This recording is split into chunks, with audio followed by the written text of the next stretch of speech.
And live, Giada, we did it. I was the last time. I don't know. I made some mistake with the agenda, and I thought, oh my gosh, I lost Giada de Laurentis forever. But we did it, and we're back. We did it. We made it happen. I'm excited to be here, Marco. Thank you for having me. Oh, thanks so much. And how is the situation in Los Angeles with this pandemic, COVID, and everything? Well, actually, it's getting better. We've started to open indoor dining at 25%. For a while, Marco, we were yo-yoing back and forth. We'd open, we'd close. We'd open, we'd close. So we just came off of a long closure of about 8 weeks with no restaurants, not even outdoor dining. And, living in Los Angeles, outdoor dining is sort of the thing we look forward to the most because it's so nice and warm here. So we had nothing. So now all the restaurants are open, indoor and outdoor, at a certain percentage, different depending on the city you live in. But the state of California is opening up, and it's, everybody is out. Traffic is back to the way it was before the pandemic. Wow. My daughter just started school last Thursday, finally, after a year of being virtual. So, things are looking up. People are getting vaccinated. I don't know how it is in the UK if you guys have as many people vaccinated, but we are really you're running. Wow, fantastic. That's great to hear, Giada. In UK, I have to say, in Italy, the situation is not good. I would say with my fellow Italian friends, unfortunately. My family's already warned me about Italy. I don't know when the next time I will be able to go there.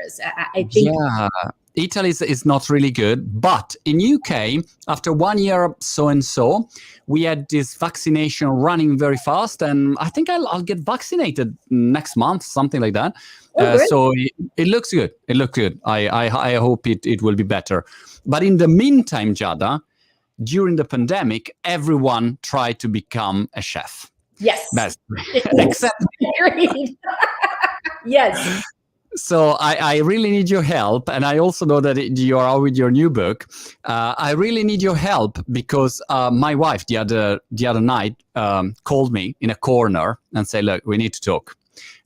You can't cook, like zero, nothing. And I say, well, actually, I can cook spaghetti, so and so. That's my only dish. And she said, yeah, but the kids, they don't like it. Oh. So, well, then it's a big problem because there is nothing else. All kids like spaghetti, Marco. That's what I said. I mean, everyone likes spaghetti, but I don't know. My kids, the idea that I cook, they immediately think, that's rubbish. So I have to improve my game. What should I do? Starting with your new book, what are the next steps for someone that is not really good? Well, I would say that if you really don't like to cook and don't spend a lot of time in the kitchen, you might just want to assemble dishes. And this cookbook, my new cookbook, is a little bit different because it's a little bit more of clean eating, especially coming off of the pandemic. I wrote it. It's been sort of a 10-year health journey for me because I was not well right after I had my daughter, who's now 13. I wasn't feeling very well, and I traveled and worked a lot, and I had horrible chronic sinus infection. So I was on antibiotics for years on end, and I think that all of that sort of took a toll on my body. So I wrote a book about more clean eating. Now it still has pasta in it. So we definitely still have pasta. For a lot of people, especially in the US, who have issues with gluten, I have gluten-free pastas. But for me, I'm as long as I keep it sort of at a minimum, I'm okay eating pasta. I can't eat it every day, but I can certainly eat regular pasta. So these recipes have pasta, but they're sort of limited in the sense of, you guys in the UK and Europe, you eat less of things. You know what I mean? In America, we eat giant portions. It's like an all-you-can-eat sort of scenario. So I'm trying to teach people that you can have all these, pasta and dairy and sugar, but they have to be done in small amounts. So my pasta dishes, less pasta, more sauce. So more greens in the sauces. My daughter loves roasted vegetables that are in here, like roasted broccoli. I don't know if your kids eat vegetables. Not all kids do. But there's a pasta in here. Push them, and give them a reward if they do it. So if you cut up a bunch of broccoli, okay, you put it on a baking sheet in the oven at 450. olive oil, salt, and some fresh Parmigiano Reggiano over the top. Bake it. Right. The Parmesan cheese melts over the broccoli, and it becomes more of an indulgent treat where they don't see it so much as just a boiled vegetable. But I have a pasta in my book with mushrooms and pistachios, paccheri with mushrooms and pistachios that my daughter loves, if your kids eat mushrooms. But, my daughter is a little bit more advanced in that way. I also have pasta with pesto and green beans. So I try to change it up, but this is a little bit healthier than the traditional kid food. Yeah, it's crazy how I have 4 kids, and in Britain, the idea of when there is a birthday, for instance, they give just burger and chips. That's it. That's the standard food for kids. And I always think, wow, that's really not healthy at all.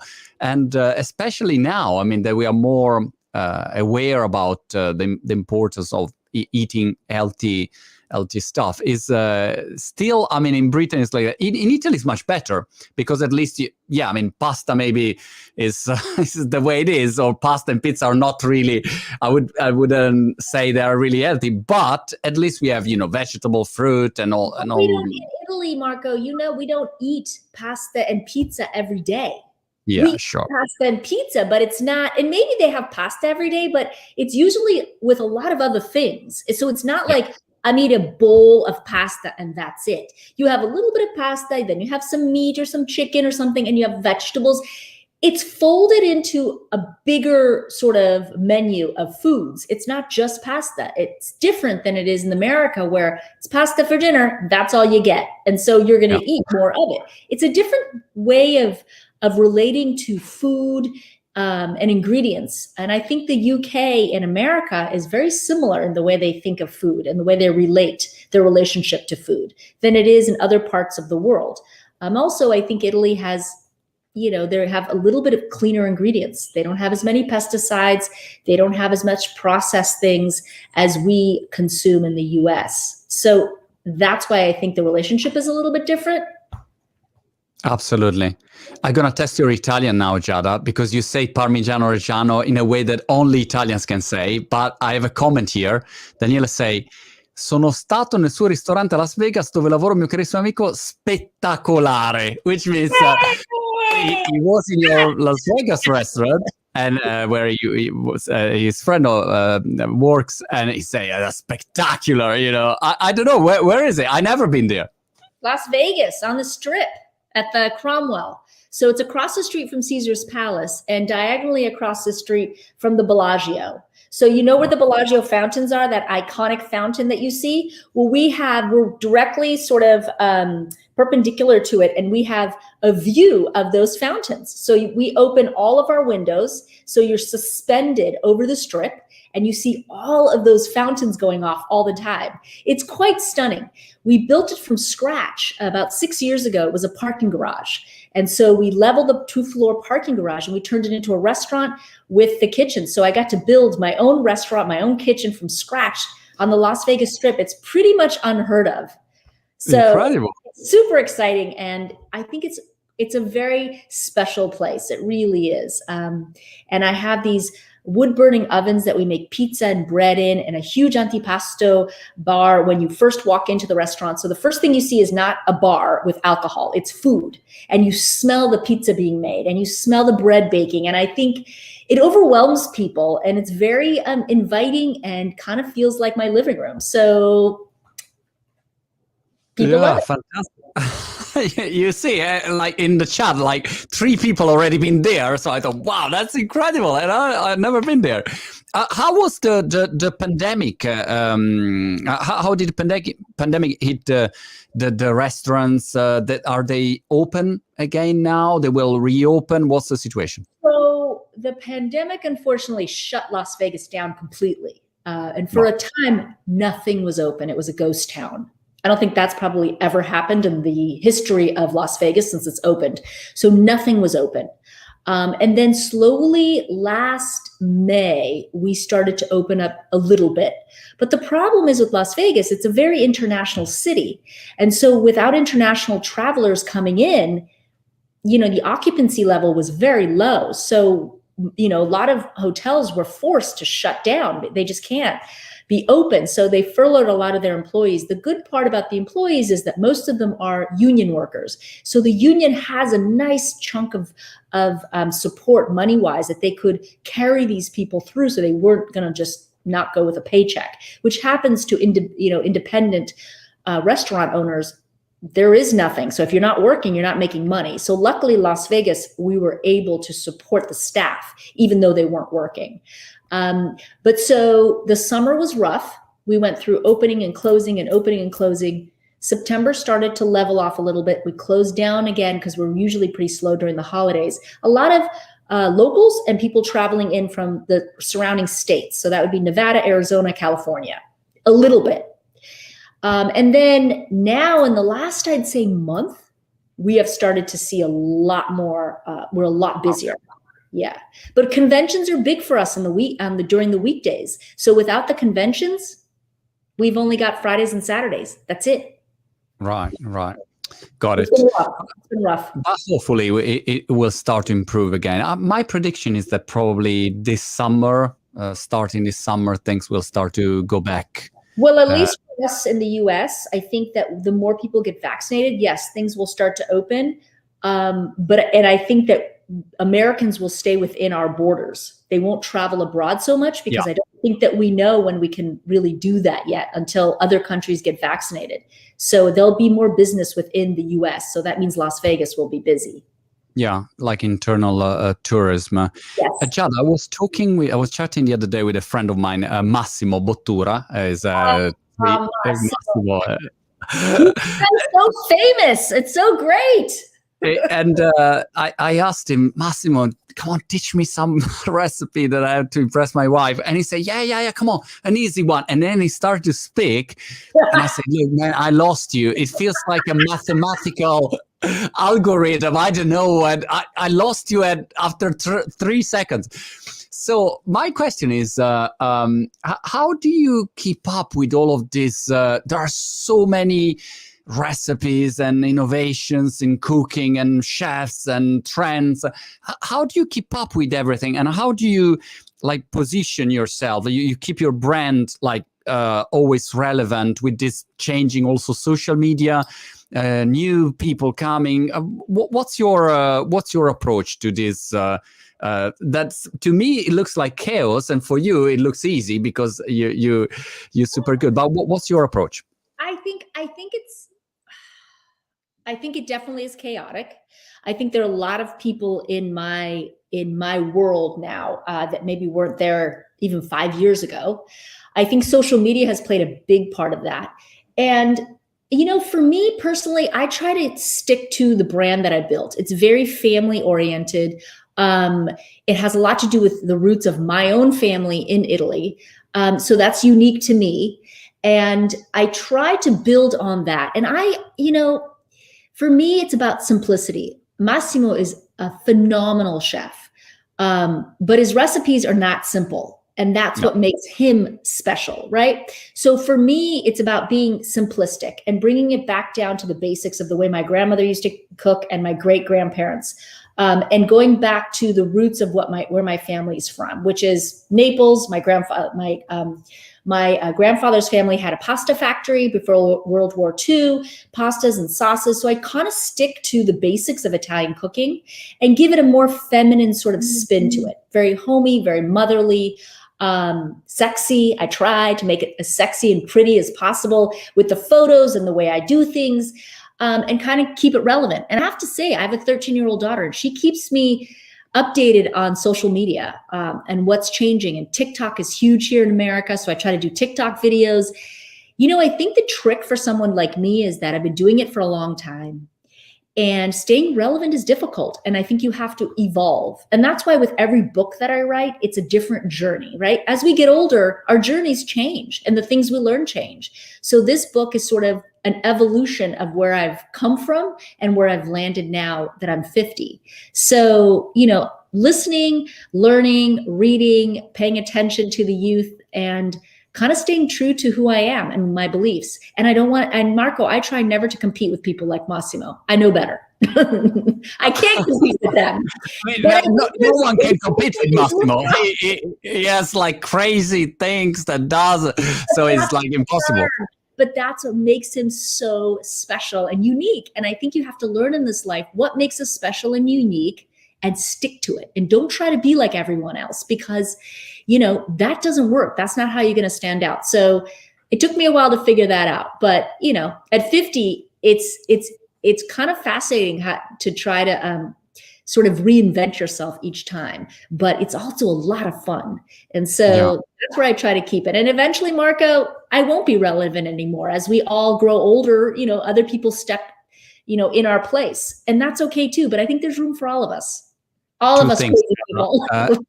I tell you from the comments 2 things. First, you'll always be relevant, Giada. And second, people do not believe you're 50. You are probably 32. That this is the average. Marco? We're on a computer, and it just kind of blows you out a little bit. What do you think is the main takeaway from your new book? Is there is a specific message of course, eating healthy, feeling good in this specific period? Because I just want to give you this feedback. I saw with my wife during this. It's basically 1 year we've been in lockdown, more or less. Yeah. Now the school reopened. Think about this, Giada.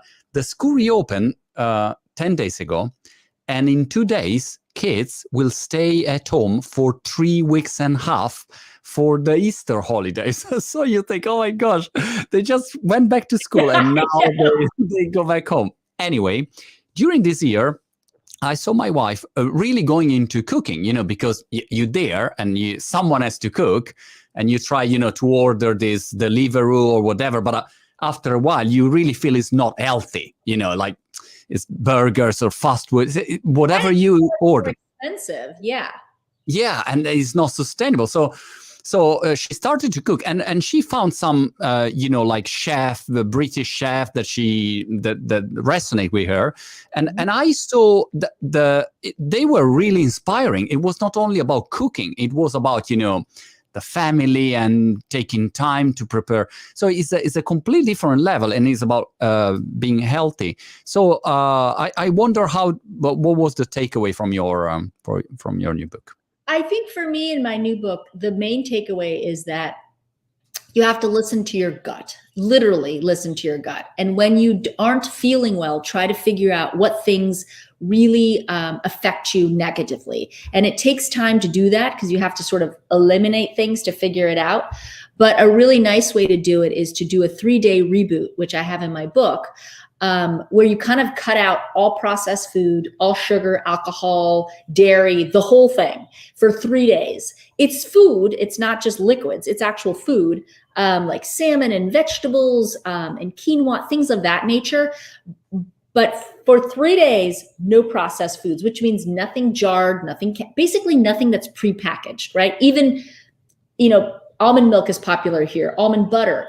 You have to make them yourself or just eliminate them for 3 days, and basically cook your meals. But very simplistic. There's no Massimo Bottura culinary experience here. This is the basics of eating. And you do that for 3 days, and then you slowly start to reintroduce things like dairy and sugar and stuff like that, and see how it feels. Like, do you feel a little bit more bloated, or do you have headaches, or do you have congestion? Any of those things are triggers that tell you your body doesn't really like what you're giving it. And just start to figure what it is, and then just limit it. I'm not saying cut it out completely forever, but maybe a little bit less to help your body so that you're not so inflamed. Because I think inflammation is the problem that we all have. And when it goes untreated and unattended to for too long, you end up with really bad chronic diseases. Sometimes, it puts you out completely. So it's important. Giada, it's interesting that I recently interviewed, are you familiar with Wim Hof the Iceman? Yeah. I've interviewed him. Method? Yeah. Yeah. And doing pretty insane. Cold showers and I've interviewed him. And I think he even says you don't have to take a cold shower the whole time. If the last 2 minutes of your shower are cold, That alone, it just triggers your immune system. Yeah. And it's little things like that that can really change your life. Like I started during the pandemic, go in the jacuzzi, 102 degrees, and then go in my really cold pool and do a cold plunge. And if I could sit there for 2 minutes and then work my way to 5 minutes. And it really resets. 5 minutes is a long time. No, but the thing is, Marco, you're already warmed up from the jacuzzi, right? Right. So you're already warm. So think about the first 2 or 3 minutes, you're thawing out. Like you're so hot that it's cooling you down. It's the last 2 to 2.5 minutes that you're starting to think, okay, now I'm getting cold. But it resets your system the way that you would shut your computer and allow it to reboot. Yeah. It's the same idea, or turning off your phone for a couple minutes and then you turn it back on and all of a sudden your phone works unbelievably well. So it's the same thing with your system. It's kind of finding those little tips and tricks that really help you. But the thing is, Marco, we're all very different. So some things help me and, some things are better for other people. But even as simple as instead of eating Parmigiano Reggiano, because you have sensitivities to cow's milk, you try pecorino, sheep's milk. Right. Easier to digest. It's easier on the system. So little things like that in my book that are small changes, but over a long period of time can really bring down all of the inflammation and help you feel better. I love it. Feeling better as you get older. Do you keep, before the pandemic, did you travel sometimes to Italy? Did you keep a connection? Because obviously you have an incredible surname that all Italians know, because it was your grandfather. My grandfather was Dino De Laurentis, and my grandmother was producer. Yeah. Legendary. Yeah. So yes, of course. In fact, I just before the pandemic had finished a 4-episode show with a friend of mine who's on the Food Network as well, Bobby Flay, in Italy. So yeah, I spent a month and change there. And I spent a lot of time there. I have my mother lived there for 7 years. The pandemic made her running back. She came running back to LA, but she'd been there for 7 years. So I'd go often to visit her, and I have a lot of my cousins and my family. My mother lived in Rome, and a lot of my immediate family is in Rome. I have some family in Naples and some family up in Milan, but the majority of them live in Rome, where I was born. Got it. Fantastic. I lived in Rome 1.5 years. I'm originally from Milan. Then I lived in Rome 1.5 years, and then I moved in UK. And Rome, sometimes during this pandemic, I miss Rome food dramatically. Sometimes I really like it. And my God. As you know well, Roman food and Milanese food are different. They're different types of food. Yeah. Still, Americans don't realize that depending on where you go in Italy, it's not all just like pizza and, yes, there's pizza, but it's different wherever you go.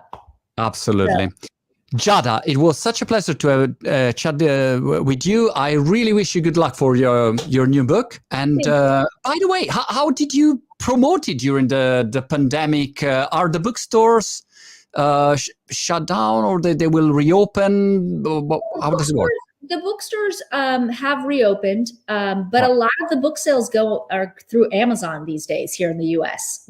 Most people order books through Amazon, but yes, bookstores have reopened now. And mostly I did it like this, Marco. A lot of chats just like this, virtual chats and virtual cooking demos, and everything was virtual. I think I only went into one show, Ellen DeGeneres. That's it. That's the only show I actually walked into. Other than that, it's all like this, Marco. But better than nothing, Giada. And it was such a pleasure to chat with you. So keep in touch. And as soon as you are in Italy, we have to meet and for a cooking session to learn at least one dish. I would love it. Thank you so much, Marco. Thank you for your time. I'll see you soon. Bye.